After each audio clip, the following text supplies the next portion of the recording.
I'm 13 WMAZ meteorologist Alex Forbes. This is the 7 a.m. update on Tropical Storm Nicole. We just got the new advisory. The center of it located just to the north of the Bahamas, and it continues to move towards the west-southwest now at 13 miles an hour. Pressure down to 986. It is just shy of hurricane status, and the plan is for it to be at hurricane status here in the next few hours, making landfall along the Florida Peninsula, somewhere south of, say, Daytona, definitely south of Daytona, south of Cape Canaveral, and really south of Melbourne as well. Re-emerging over the Gulf of Mexico, potentially near the Big Bend region, before curving along a cold front right back up through central Georgia and lifting into the northeastern United States as a remnant low. Let's talk about the specifics on this. Here is the latest forecast track from the National Hurricane Center overlaid with FUTUREVIEW. You can see the FUTUREVIEW model is keeping the center of it to the north of the track here, or along the north of the track, and this is going to be tomorrow morning about 2 a.m. coming ashore again south of Orlando, south of Melbourne, and north of Fort Lauderdale and West Palm.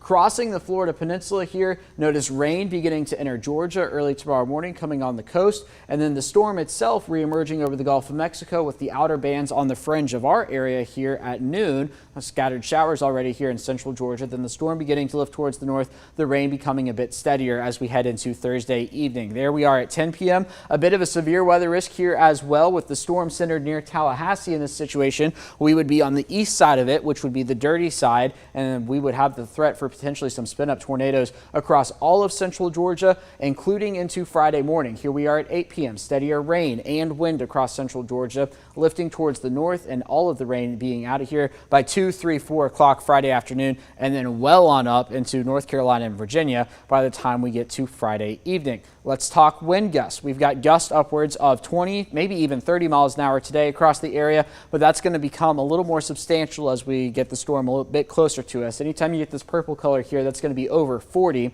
and we're going to have the possibility of that beginning tomorrow at noon. And then watch this as we play it forward. The center is still down in the Gulf of Mexico, still getting potentially these 40-mile-an-hour wind gusts tomorrow evening within the rain. And then once we get into Friday morning, not quite as big as the storm is weakening and now ashore, but still the possibility of strong wind gusts there on Friday morning as the last of the rain lifts away from us here in central Georgia. Now, we could use the rainfall. We are in a deficit for the year now, definitely over the past few months. Could pick up an inch, maybe even 2+ inches in a few spots. It just depends on where the training sets up and where the center of the storm exactly tracks. So what you need to know is that we've got rain likely Thursday afternoon into Friday. Wind gusts upwards of 30 miles an hour today. It's going to be up to 40 miles per hour there for Thursday and Friday, and a low-end tornado threat for all of central Georgia lasting from Thursday afternoon into Friday morning.